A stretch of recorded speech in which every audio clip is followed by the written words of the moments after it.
noite, gente. Dando minha primeira palestra depois que ressuscitei, né?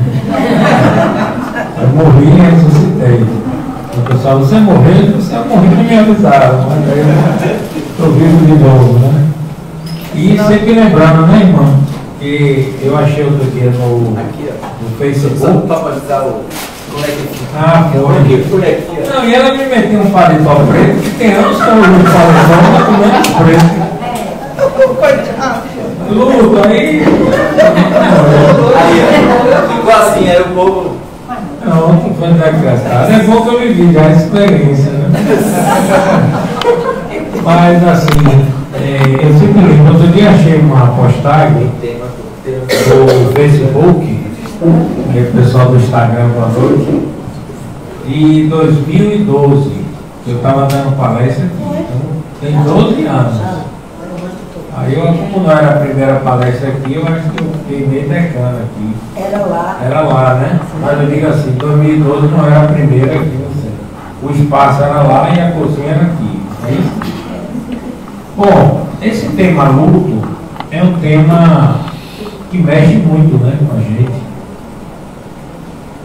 E que ninguém escapa. Somos todos companhias transitórias de todo mundo. Isso aqui é uma coisa que dói.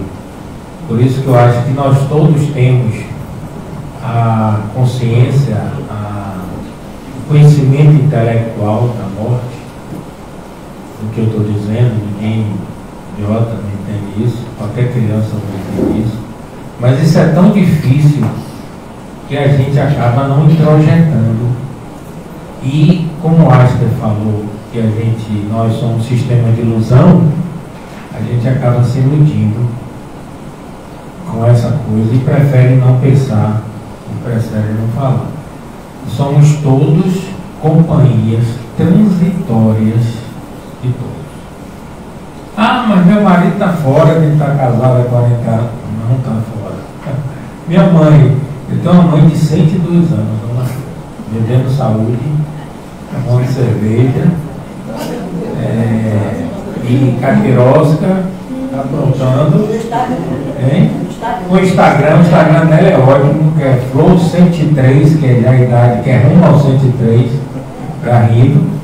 E que a gente sabe, né, que tem uma mãe de 103 anos, fazendo 103 anos não é brinquedo, né? Tem que entender isso.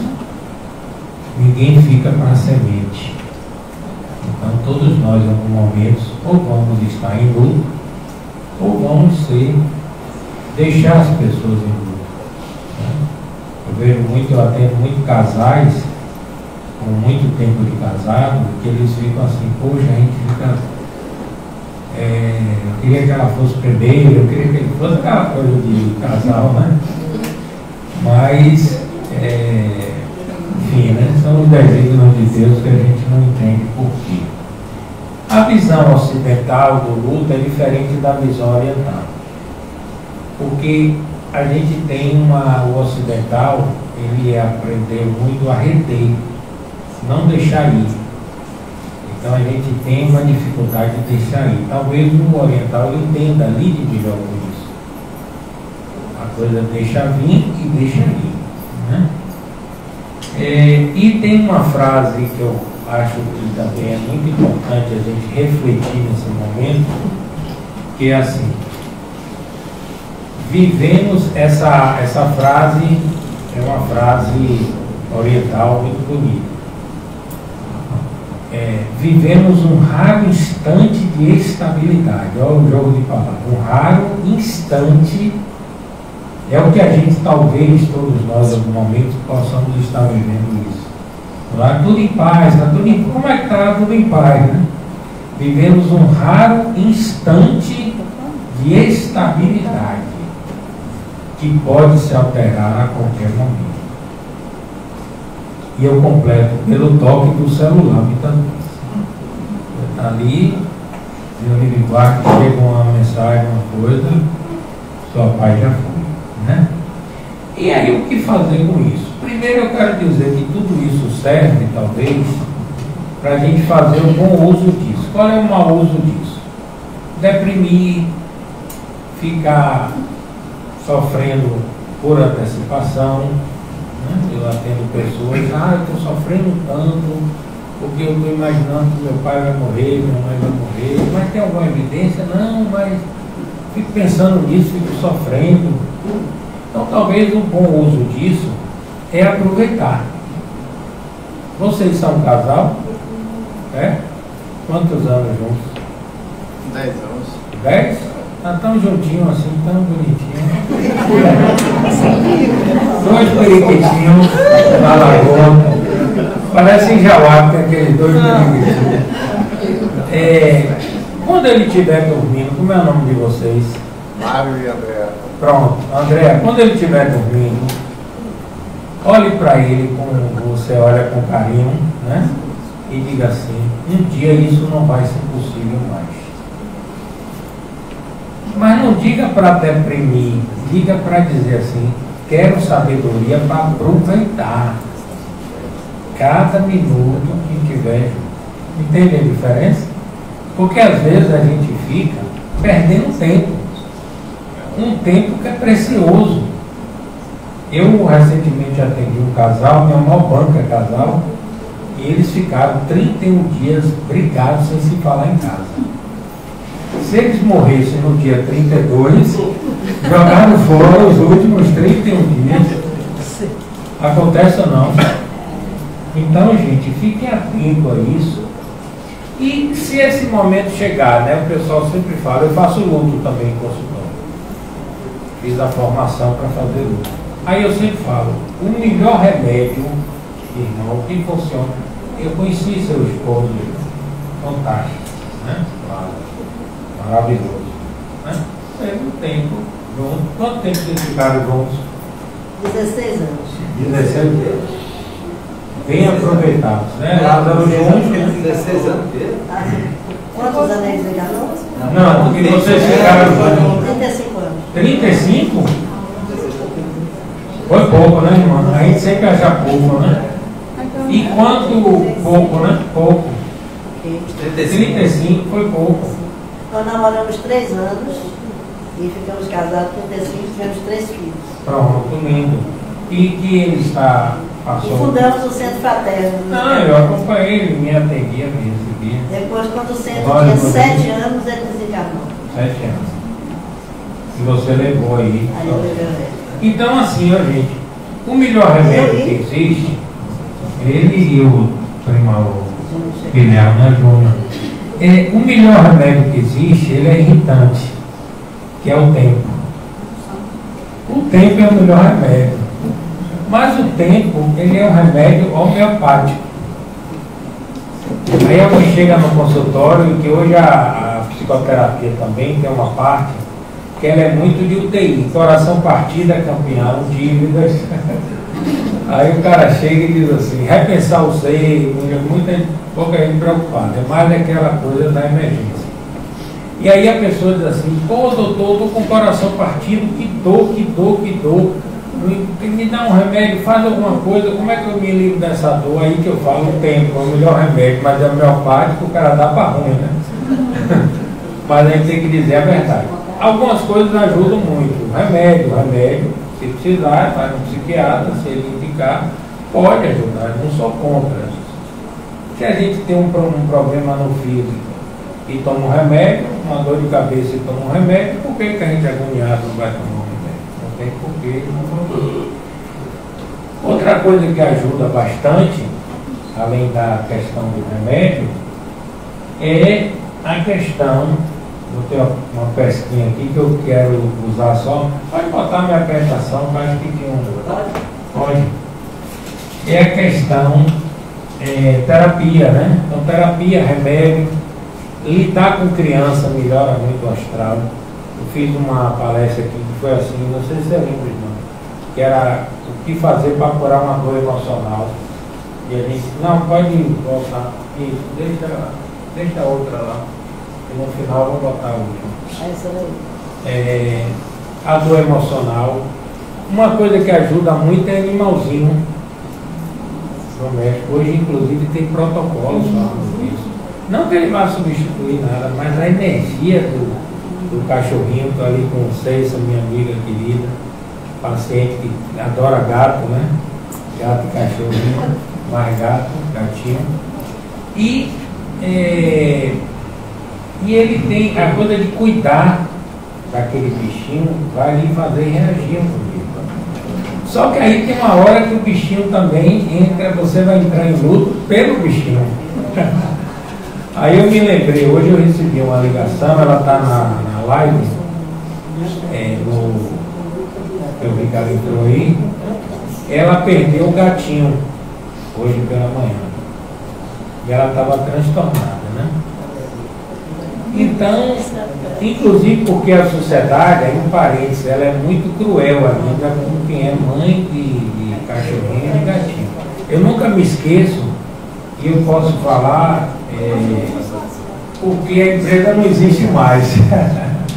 O Comercial Ramos, já ouviu falar na Comercial? Lembra da Comercial Ramos?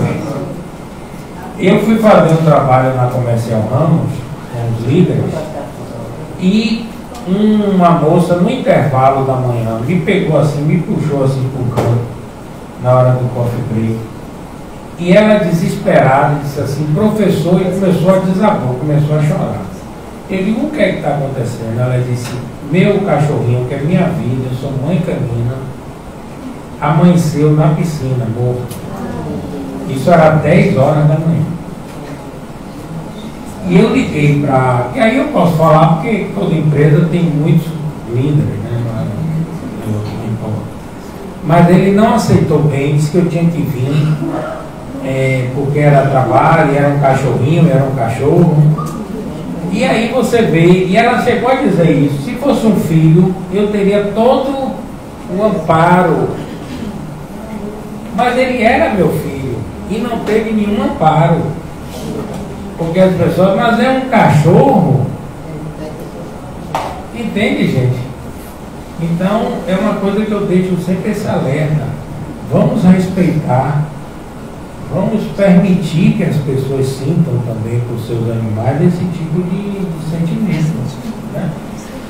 Outra coisa que eu queria falar, isso aqui ficou engraçado. Eu quero fechar minha listinha, que eu inventei um negócio para fechar aqui, que eu estou fazendo por aí, vou testar com vocês, nunca fiz aqui.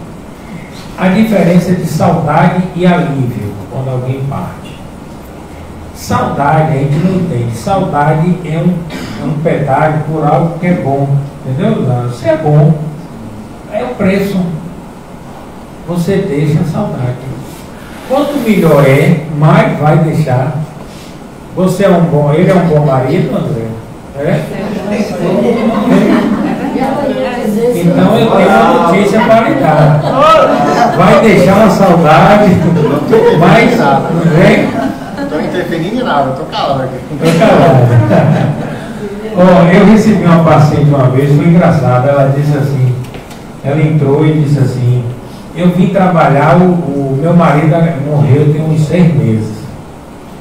E aí como eu faço luto, eu imaginei logo que era um caso de atendimento de luto, né? Digo, vamos trabalhar. Você está muito sentida, né? Ele disse, não, eu não estou sentida. Tu não está sentida? Ela disse, não, eu estou com culpa porque eu estou muito alegre. E aí eu fiquei assim olhando para ela, foi engraçado que eu não falei nada. E ela disse assim, olha, mas não foi eu que matei ele não. Eu nem queria, não vi nada para acontecer isso. Mas ele era muito chato. E eu estou sentindo, eu não posso dizer isso a ninguém, eu tenho que fazer cara de choro. Mas aqui no psicólogo não tem que dizer a verdade, não tem. Então, eu estou aliviada, porque que alívio, meu Deus, que estropício que eu me livrei. A mulher disse, na real, eu estou assim, o que é que eu ia dizer?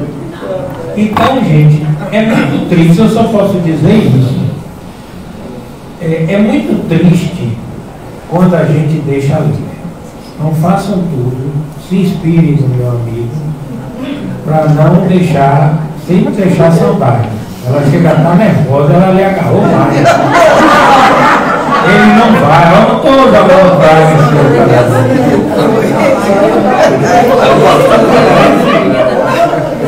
Então, gente, gente, nada de deixar a vida dos outros.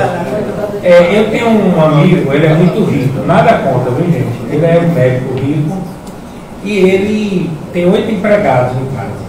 Ele não tem, ele é brigado com família, todo mundo, ele é muito difícil. Ele tem muitos que moram num triplex na Graça e tem 8.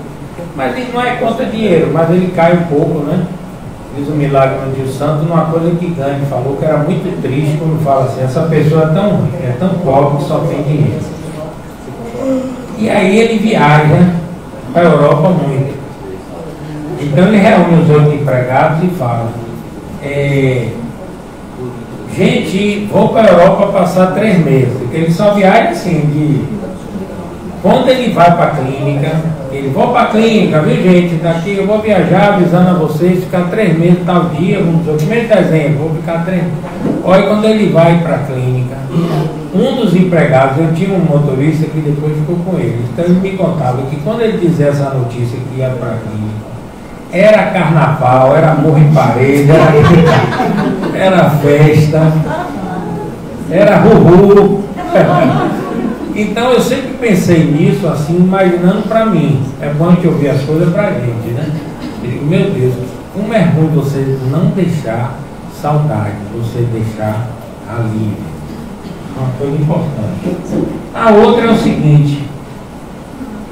As pessoas me perguntam muito, o que é que eu faço quando eu estou com uma pessoa lutada, que eu não sei o que dizer? Já passaram por isso? Você chega assim, aí você vai dizer uma coisa, diz uma besteira, que não cai bem, ou diz fique animada, porque vai, sei lá. O melhor, gente, é não dizer nada. Se não tem o que dizer, não diga nada. A sua presença. E uma coisa importante que vale, que eu estou gostando muito. Eu aprendi isso com o Bruno, que a gente conhece, o Bruno Pitanga, que é um cara legal, dá palestra lá no futuro. Nunca ficar no lugar de ninguém, você não vai conseguir ficar no lugar de ninguém. Fique do lado da pessoa, mas não queira ficar no lugar da pessoa, entende? Então, o Bruno tem essa dica, eu apoio ele nessa dica, eu falo também. Então é melhor, às vezes um abraço, né? Funciona muito bem, um abraço, tudo isso é melhor do que você dizer coisas, lugar comum, coisas meio idiotas que na hora não vai trazer nenhum benefício. E as coisas da companhia transitória. Eu queria contar para vocês agora, já que está falando de luto, já que está falando de perdas, os meus mortos com carinho. Você tem os mortos de carinho de vocês? Quem pode citar assim? Às vezes já passou. Né? O marido, quem seria mais um? Oi? Irmã, mãe, né? Então eu queria falar de uma morta com carinho, que é minha avó. E eu me lembrei, cadê o menino que estava tocando? Ah, foi? Ah, eu não sei. Ele na toca. André, você se armou.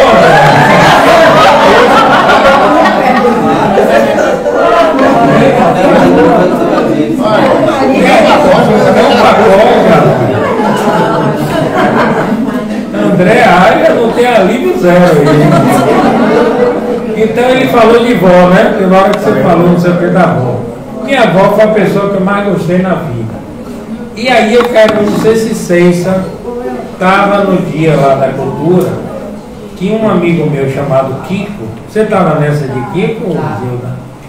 Que Kiko contou, aí Kiko levou a mãe, e a mãe alcoólatra. Mas não há muito tempo sem beber, mas a infância dele foi a mãe alcoólatra. E ele contou a história dele, com a mãe presente, ele com 7 anos, limpando o vômito da mãe, cuidando da mãe. E depois ele contou de uma maneira como é que ele aprendeu com tudo aquilo e como foi bom para ele tirar. Aí eu disse, poxa, eu gostei desse negócio. Aí falei, Kiko, eu gostei disso que você falou. E eu vou pensar em minha história e vou contar uma coisa parecida. E comecei em algumas palestras, eu tive no Antônio Vieira, que é um colégio que eu estudei, o gerente lá do colégio Antônio Vieira, eu, com muita emoção, fiz uma palestra muito com emoção, contei essa história, fui para Itabuna com a empresa Rota lá, contei a história e vou contar para vocês, tá bom? que é a minha história. E aí vai entrar essa pessoa que minha avó, né? Minha avó Nana. Eu, na cultura, já falei um pouquinho, mas falei até nessa edição agora, não foi? Falei um pouquinho mais. Minhas irmãs estavam presentes e me empolguei. Eu nasci no Carmo, no centro histórico, numa casa muito humilde, ali onde tem as escadarias do Paço. Foi filmado aquele filme Pagador de Promessas. Então eu nasci ali. Hoje, há um tempo atrás, eu fui lá na casa, estava sendo o camarim daquele cantor que faz show ali, como é o nome? Jerônimo. Exatamente ali. Era uma casa muito pobre, muito humilde na época, e eu já vim com uma família constituída. Então era meu pai, minha mãe, 3 irmãs bem mais velhas. Entre minha irmã mais velha, Delfina, você conhece, nasceu um menino, Roberto. Esse menino ficou doente, meus pais não puderam levar no médico e chamaram lá alguém, uma vizinha, uma enfermeira que disse que era gripe, e não era meningite. Ele morreu. À noite ele morreu. Então ele morreu, aí depois veio outra irmã, e meus pais ficaram, vamos ficar com essas 3 mesmo.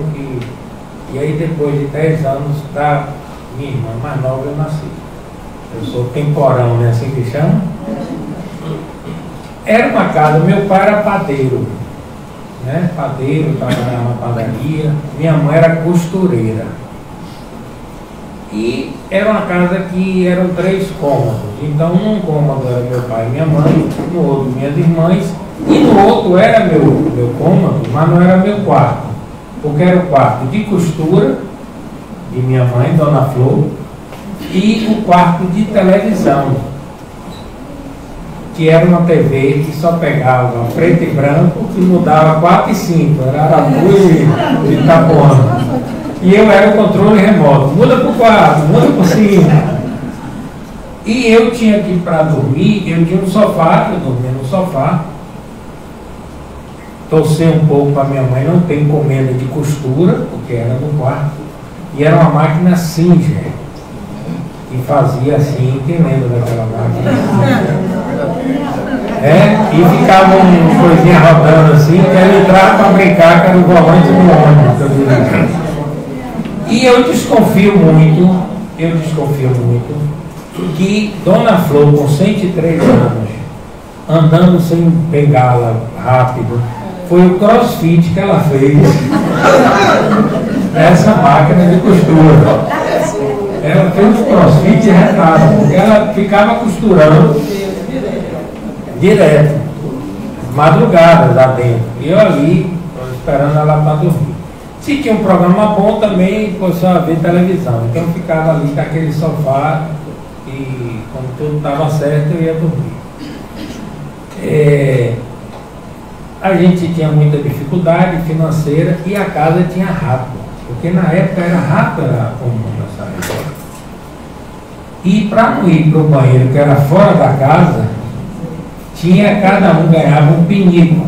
Então olha o que eu estou falando, pinico, essa máquina Singer, ainda vai aparecer uma outra coisa aí.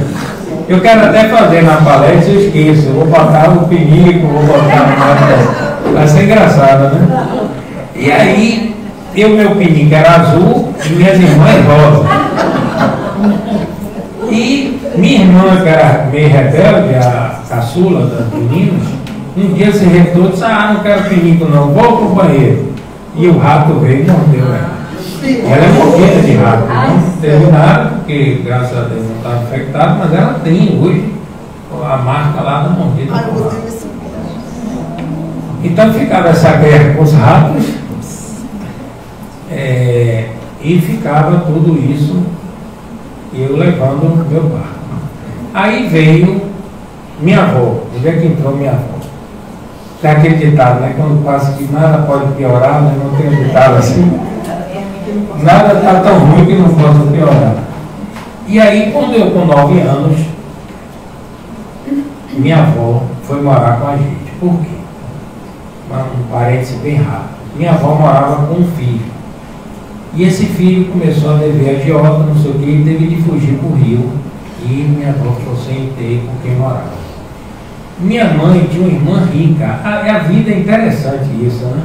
Não é julgando, é entendendo que a gente vê nas novelas, nos filmes.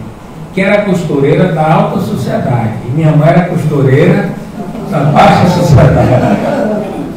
Morava na Vitória, num casarão, a gente ia visitar. Aquele negócio de sobrinho pobre que vai visitar tia rica, mas não pegue nada, não aceite nada. Minha mãe já dava logo se oferecer não queira, a gente compra as coisas gostosas. E aí ela tinha um marido, essa minha tia, interessante essa história, né? Conta o milagre no Jesus Santo. E o marido não quis minha avó.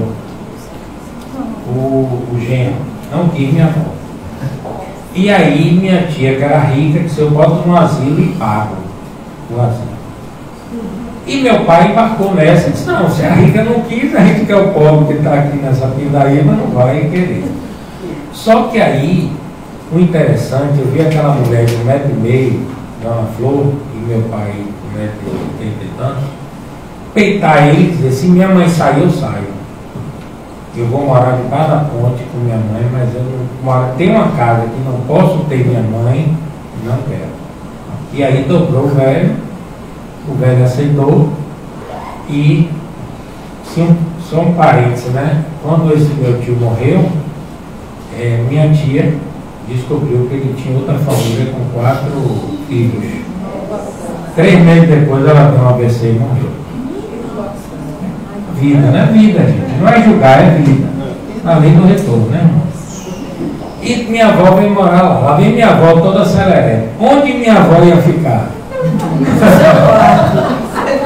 Minhas irmãs disseram, aqui não dá, porque o quarto meu irmão com 3, meu pai e minha mãe, obviamente, não. Aí ela olhou para o sofá e disse, eu vou ficar nesse sofá, que era o meu sofá.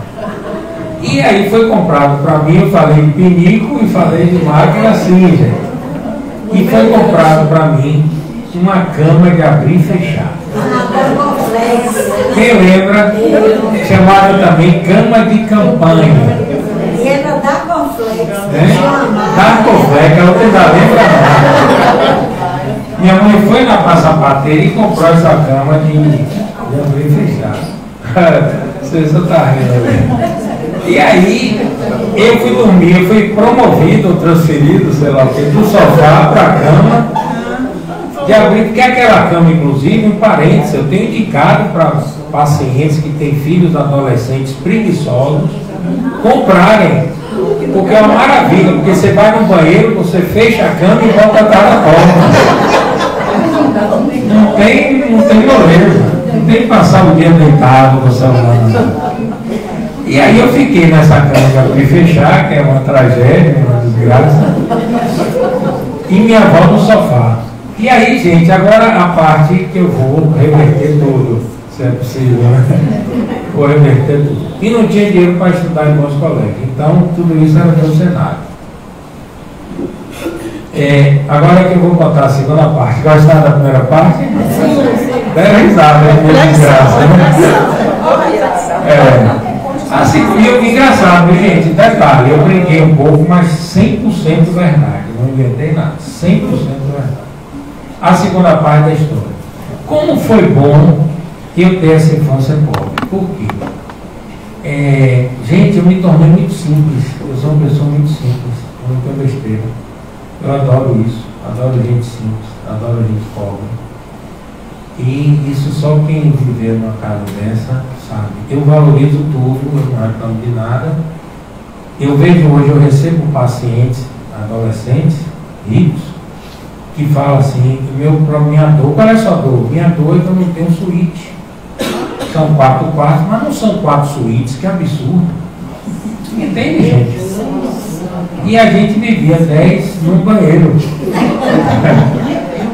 Aí outra coisa que eu também achei, uma pessoa, gente, que hoje eu tenho essa consciência, uma pessoa que convive driblando, escapando de rato, fica esperto do jogo, que ninguém pega, velho. Aí diz assim, mas rapaz, você ficou desempregado na Telebahia, criou seus filhos, fez coisa, o que foi? Que é os ratos. Os ratos me treinaram para a dificuldade. E eu adorei isso, porque, enfim, eu me tornei tudo isso. E estudei de bolsa no Antônio Vieira, porque minha mãe era católica, conheci um padre que foi lá rezar a missa, o padre arranjou uma bolsa e tal, e quem estuda de bolsa sabe que não pode tirar menos que 7, que perde a bolsa. E meu pai não era um tipo de sujeito de lhe dizer isso no início do ano. Olha, se tirar 7, perde a bolsa. Ele dizia todos os dias do ano. E o cara que estuda de bolsa, ele fica treinado a tirar boa nota. Então ele vira bom aluno por bem ou por mal. E o capítulo Minha Avó, para fechar. Minha avó, eu ficava de noite conversando com minha avó. Minha avó dizia assim: meu filho, ouça meu problema e me diga o que é que eu faço. Eu digo: mas minha avó, eu sou um neto. Não, meu filho, mas você tem umas ideias legais, eu estou com um problema aqui, eu preciso desabafar. Minha avó estava me treinando para ser psicóloga. Eu não paguei coaching. Aí depois ela dizia assim: meu filho, me conte uma história, vá. E eu dizia: minha avó, não pode, está errado. A avó conta história com o neto, né? O neto que conta história com 9 anos. Ah, meu filho, mas eu dou tanta risada, você conta uma história engraçada. Ela estava descobrindo que eu ia ser storyteller, contador de história. Então, ou seja, tem gente que paga a conta uma fortuna, e minha avó é de graça, e identificou logo tudo que eu tinha que fazer na vida. E minha avó, a gente tinha uma intimidade afetiva tão absurda com minha avó, que tem cenas assim impagáveis. Casa de minha parede, né? E a gente ficava conversando até 1 hora, 2 horas da manhã. E eu tenho essas imagens na minha cabeça, que minha mãe, Dona Flor, né, gritava assim: mamãe era a mãe dela, mamãe, deixa Vitinho dormir. Vitinho era eu, né, que era o nome dele, Vitor Garrido. Deixa Vitinho dormir, porque amanhã ele tem escola. E meu pai dizia: ele não pode perder a bolsa. Esse negócio da bolsa é muito... Meu pai passei de ano, mas ano que vem de novo não pode perder a bolsa. E aí eu fazia assim: olha gente, que cena linda. Eu fazia assim para minha avó. Aí minha avó fazia assim para mim, ó. E aí dava assim 2 minutos, a gente se pocava na risada. Aí que o bicho pegava, meu pai vinha.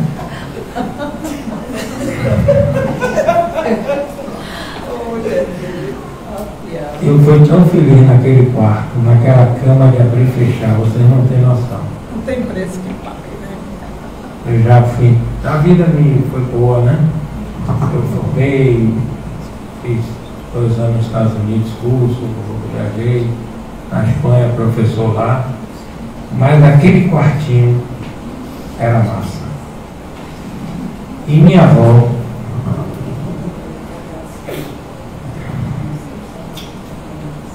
eu não amei ninguém igual eu amei minha avó. Tá bom?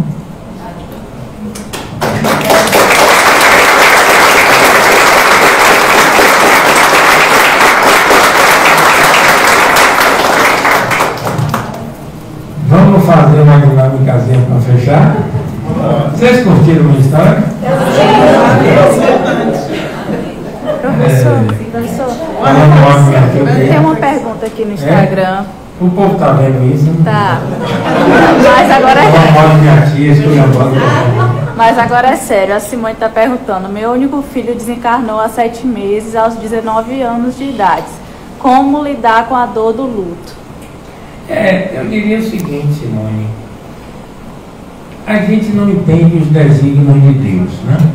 A gente não entende. Talvez um dia a gente possa entender. Eu acho sempre que o que Deus manda é porque a gente tem algum nível de capacidade de suportar. Agora, o porquê, ninguém entende. O que eu acho que ela pode... Uma vez eu fui chamado para fazer uma coisa dessa. Eu cheguei para dar uma palestra em Guanambi e tinha tido um acidente de carro e a moça tinha perdido o filho também. Eu fui conversar com ela, pediram, não tem muito o que dizer, né? Tenho que abraçar e dizer assim, tudo isso que eu falei aqui, tentar dar sentido à vida através do serviço, respeitar esse luto, né? Respeitar esse luto. E talvez eu possa contar uma historinha bem rápida para ela, dá até irmã, um minuto, mas eu quero fazer a dinâmica, viu? Que é uma história que Sádia, que foi outro morto que eu amo de paixão e que me inspirou tanto. E Sádia contava, quando tinha essas perguntas, ele fazia. Sádia contava uma história que uma moça tinha perdido o filho, um filho pequeno de colo, e ela ficou muito transtornada. E disseram a ela que no lugar que ela morava tinha um grande sábio que podia ser capaz de ele resolver dar vida de novo ao filho. E aí ela foi, né, conversar com esse sábio. Esse disse, agora eu vou resolver o seu problema. Você traz uma semente de mostarda, mas tem que ser de uma casa que não perdeu ninguém, que ninguém morreu nessa casa. E aí ela foi, ela chegava numa casa, aí alguém contava que perdeu alguém, aí contava a história, aí chegava em outro lugar, outro contava uma história, outro contava uma história, e ela passou o dia assim, ouvindo essas histórias. E no final, ela procurou de novo o sábio e disse, ajuda a enterrar meu filho. Entende, gente? Pede para ela me procurar, no meu Instagram tem meu zap, que eu quero conversar com ela, tá? Por causa até uma cortesia para atender ela. Bom, vamos agora fazer a dinâmica, se puder de pé. Um defronte o outro, já sabe aí que a dupla, quem separa esse casal.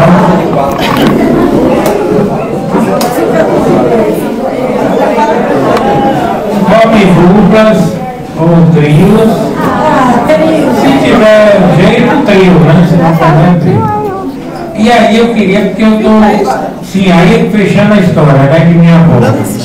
Minha avó me acordava todo dia de manhã com uma frase, guardem isso, minha avó me acordava com uma frase.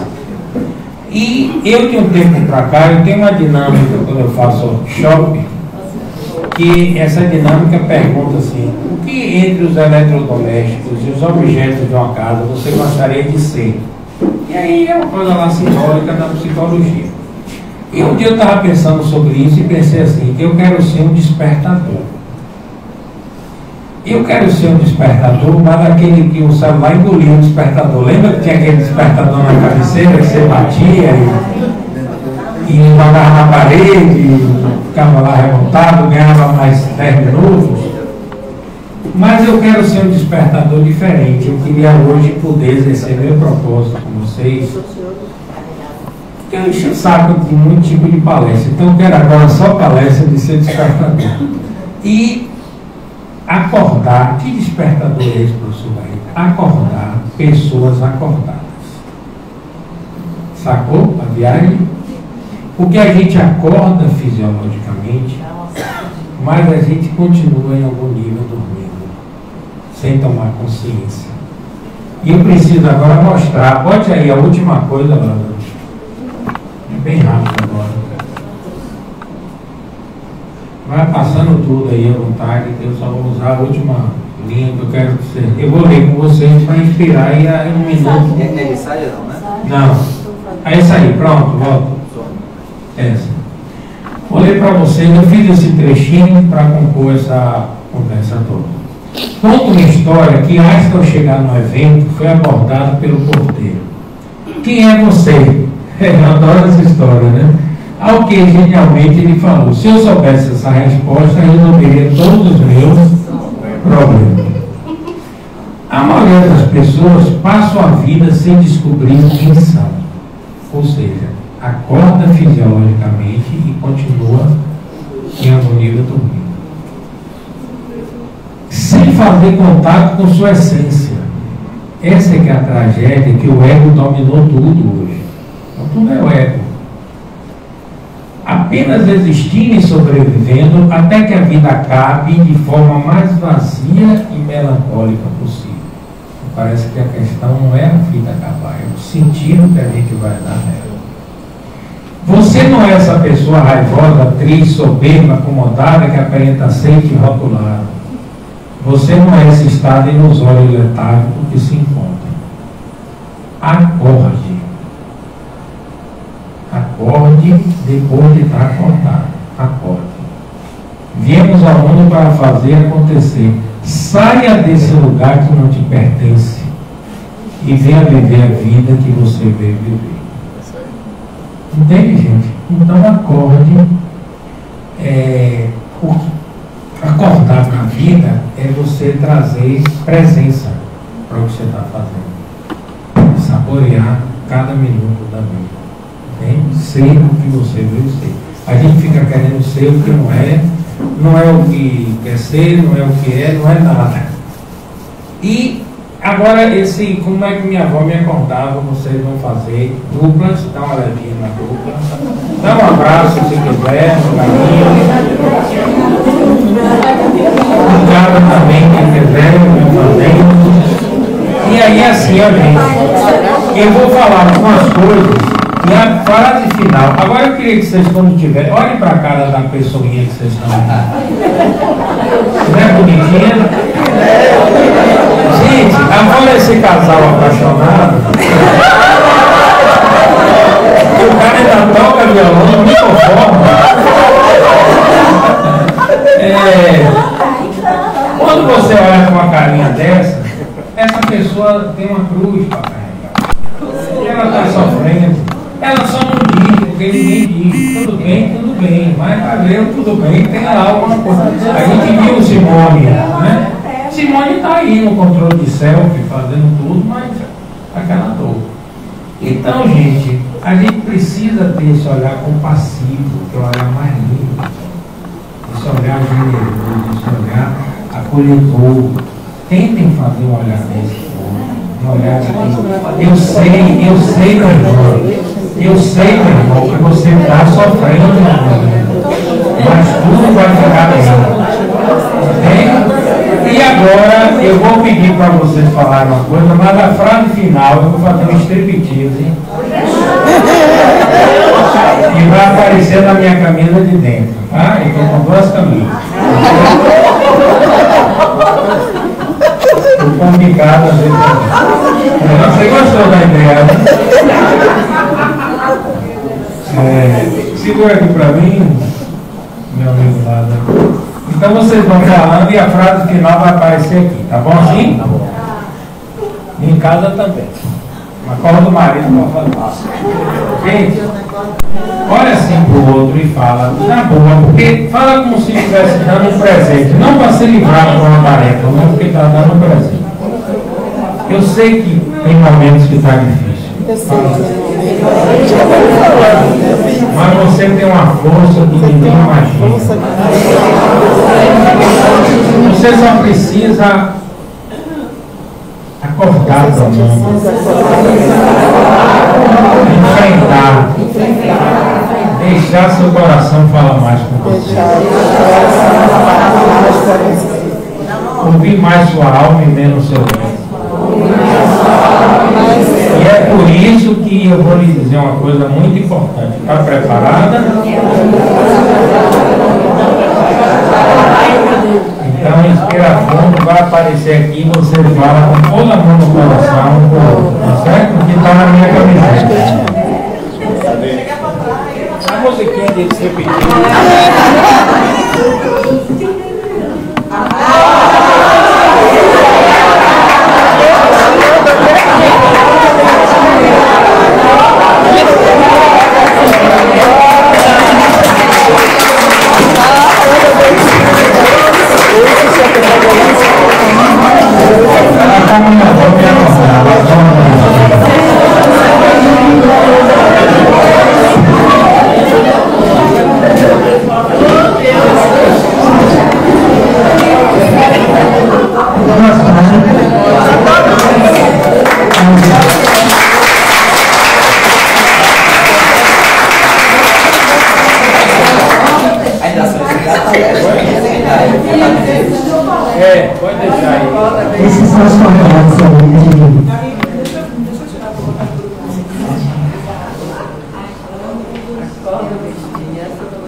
Olha, é muito difícil alguém falar de luto dessa forma.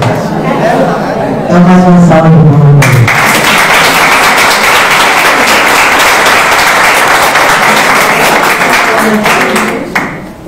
Certo, então vamos seguir a nossa tarefa de hoje.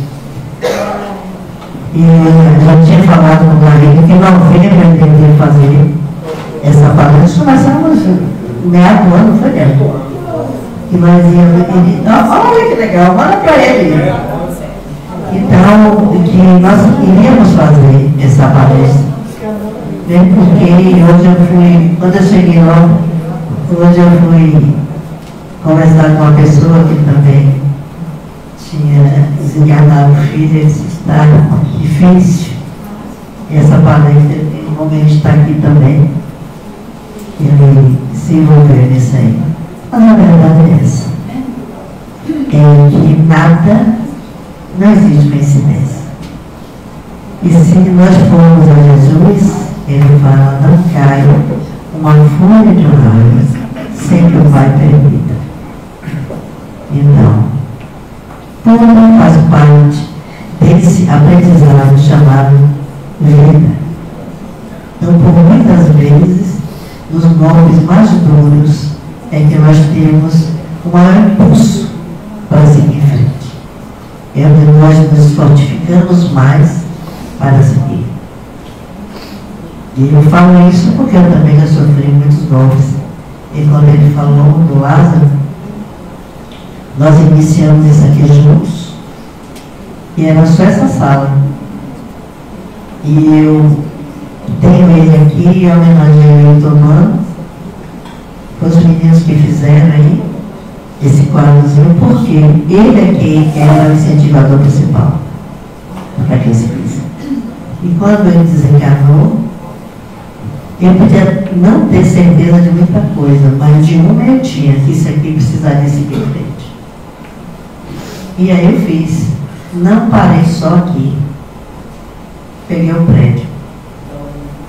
E a hora que eu pensava, meu Deus, o que está acontecendo? Eu acho que ele tem um mundo espiritual, ele tem uma força maior ainda do que aqui fisicamente.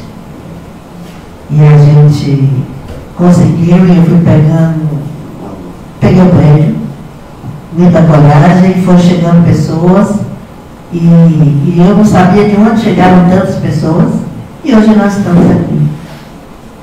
No sábado, nós tivemos uma coisa bem interessante aqui. Nós sempre temos esse depoimento.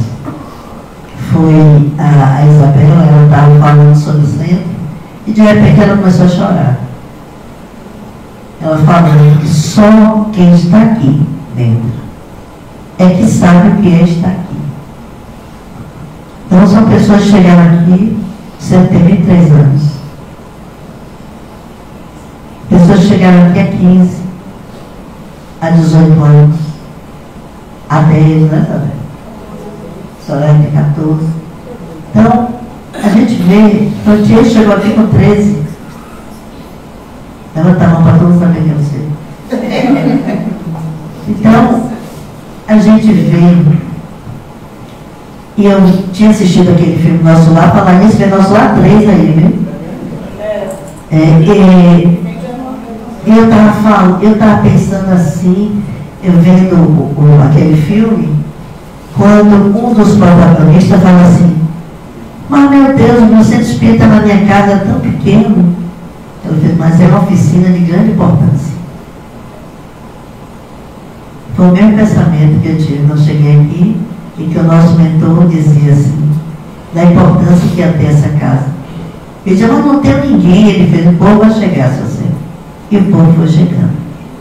Então, hoje nós temos trabalho aqui, da segunda-feira ao sábado, e às vezes amanhã ao domingo. E a gente consegue manter aqui, não é fácil. Vocês já viram quanto ar-condicionado tem aqui nessa sala, na sala de paz, lá embaixo, no bazar, e a gente consegue pagar. Pergunta como eu também não sei. Eu sei que a gente consegue com a ajuda de vocês. Ele disse que é o confiança, né, gente? Confiança. e dá tudo certo. E digo uma coisa a vocês, continuem nos ajudando.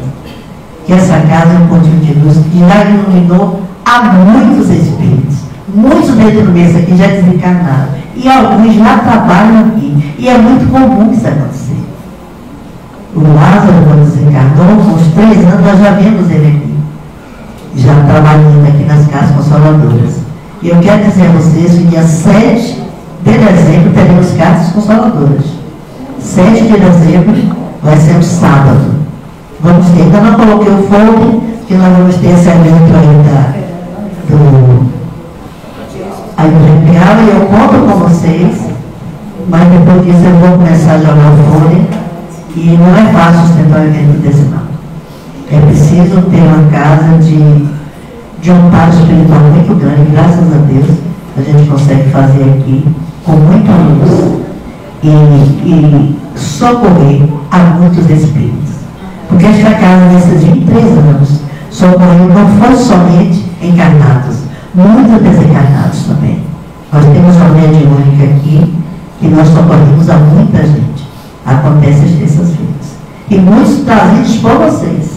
Nas palestras ordinárias, eles ficam aqui e na quarta se manifestam. E aí socorre esses espíritos. Então é muito séria a tarefa que a gente faz.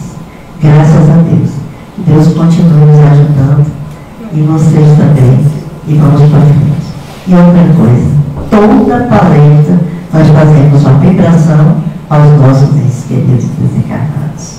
Toda palestra. E eu digo, gente, amor que amor não morre. Nós perdemos o corpo físico, mas nós continuamos. E os nossos afetos também continuam. Um dia, em algum momento, a gente se encontra.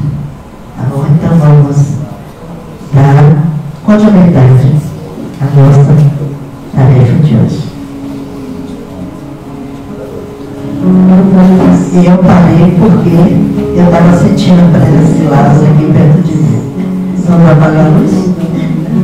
Eu sei. Eu sei. Nosso irmão Garrido, ele tem um compromisso agora. E ele vai